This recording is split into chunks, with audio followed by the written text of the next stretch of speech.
Түзөөдө Лондон BBC. Саламатсыздарбы? Эл аралык жана спорт жаңылыктары менен тааныштырып, Алмаз Чороев.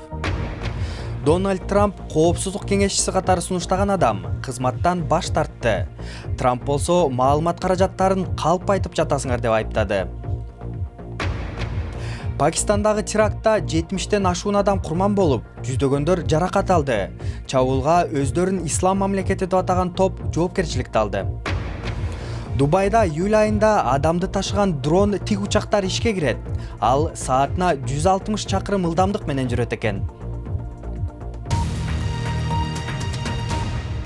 АКШнын президенти Дональд Трамп коопсуздук боюнча жаңы кеңешчиси катары сунуштаган пенсиядагы вице-адмирал Роберт Гарвард кызматтан баш тартты.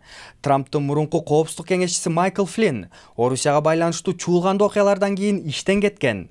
Ошондой эле Трамп Ак үйдө эч кандай хаос жок деп билдирди. Джон Сопелдин баяндамасы.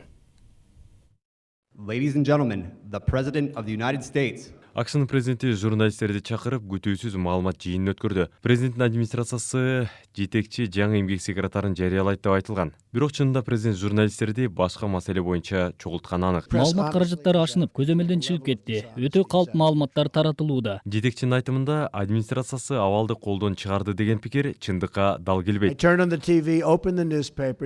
Мен телени же гезитти ачып, өлкөдө башаламандык орун алганын окуп жатам. Бирок ал калп. Жаңы администрация кылдат иштелген механизм сыяктуу иш жүргүзүүдө. Бирок президент анын чет өлкөлүктөрдүн саякаттоо визаларын тыюу долбоорун сот колдобой койгонун кантип оңго салат.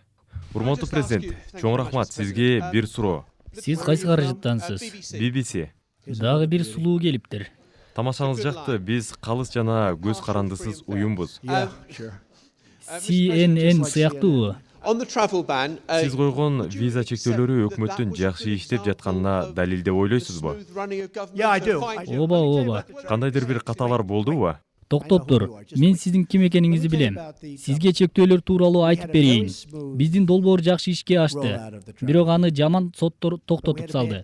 Туура эмес чечим чыгарышты. Бирок эмдиги аптада жаңы президенттик буйрук чыгат. Трамп Орусиянын кол куурчагы деген маалыматтарга дагы нааразы болууда. Менин Орусияда бизнесим жок. Ал өлкөдөн карыз алган эмесмин. Орусияга эч байланышым жок. Дональд Трамптын администрациясы журналисттерге жашыруун маалыматты тымызын ачыктагандарга каршы чара көрөөрүн белгиледи. Маалымат жыйын аягында мурда болуп көрбөгөн окуя орун алды. Биринчи жолу АКШнын президенти сүйлөп жатканда журналист анын сөзүн жулуп алды. Пакистандын коопсуздук кызматкерлери тинтүү иштерин жүргүзүп, ондогон шектүү адамды камакка алып, бир нече террорист жок кылынганы маалымдалууда. Кечээ күнү Синд аймагындагы атактуу Суфи мазарында жардыруу болуп, 70-тен ашуун адам каза таап, жүздөгөндөр жаракат алган.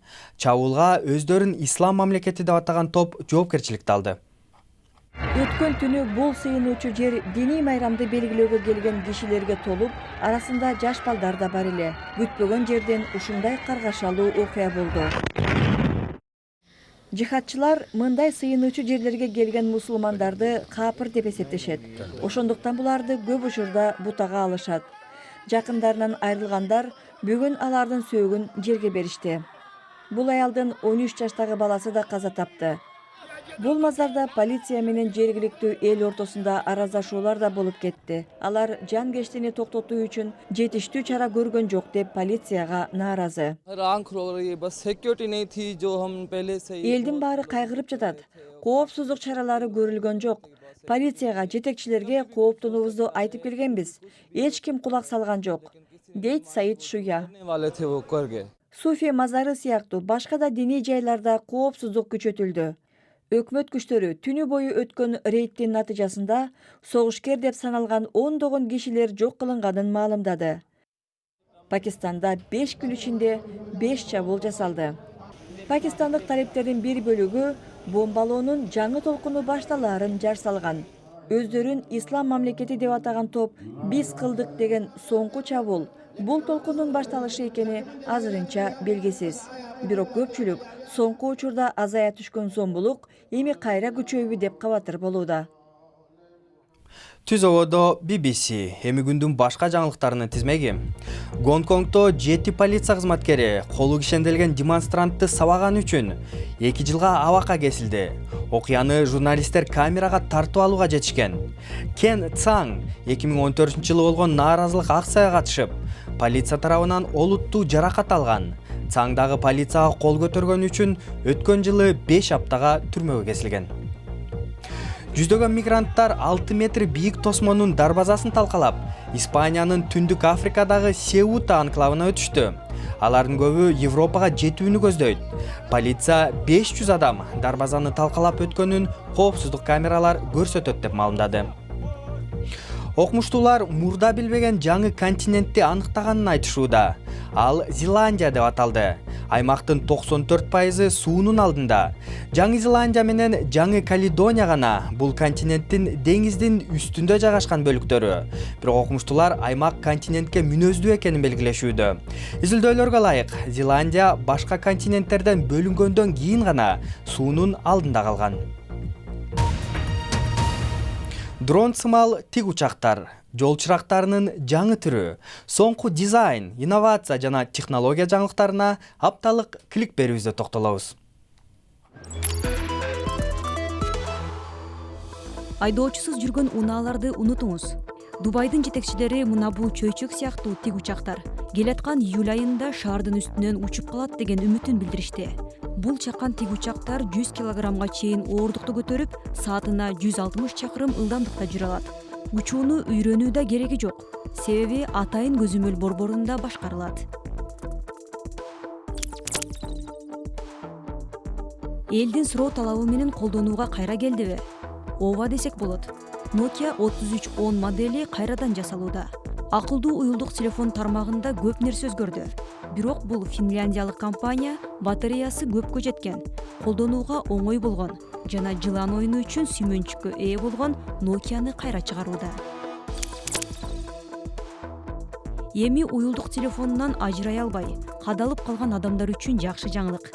Голландияда иштелип жаткан долбоор боюнча асфальтка светофор менен кошо алмашып турган жашыл жана кызыл өңдөгү жарыктар орнотулат. Ошондо басып бара жатып SMS жазгандар аны байкап, кайсы маалда жолдон өтүү же токтоп туруш керектигин көрүп турушат. Расмийлер телефонсуз жашай албагандарды өзгөрткөндөн көрө бул жол оңой болот деп ишенет. Эми спорт. Ямайкалык жөгүлүк Неста Картер Бейжин оюндарында алган алтын медалынан ажырагандан кийин чечимге сотто даттанам деп билдирди. Анын кан анализинде козуткуч табылган. 2008-жылы Бейжин оюндарында алтын медаль алган эстафета командасында Юсейн Болт дагы бар болчу. Англиянын премьер лигасында эртең Челси менен Свонси күч сынашат. Кристал Палас менен Мидлсбро, ошондой эле Эвертон менен Сандерленд дагы беттешет. Ал эми Саутгемптондун Арсеналга каршы оюну кийинкиге жылдырылды. Демалыш күндөрү Англиянын кубогунда дагы бир нече беттеш орун алат. Соңку учурда сынга кабылган Арсеналдын тренери Арсен Венгер эмдиги жылы машыктыруучу катары ишин улантаарын белгиледи. Бирок так кайсыл клубда экенин айткан жок. Чемпиондор лигасында Бавария 5-1 эсебинде Арсеналды талкалагандан кийин Арсен Венгер иштен кетет деген имиштер тараган. Анын келишими жылдын аягында соңуна чыгат. Бирок клуб Венгерге жаңы келишим сунуштаган. Жаңылыктардын соңунда Казакстанда болгон адаттан тыш окуя. Казак туугандардын кең талаасында жүк ташып бараткан адам ден дароо абалына түштү.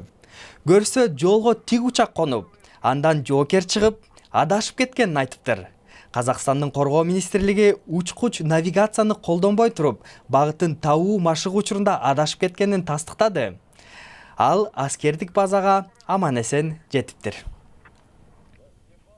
Бул жана башка жаңылыктарды биздин интернет сайтыбыздан таба аласыз.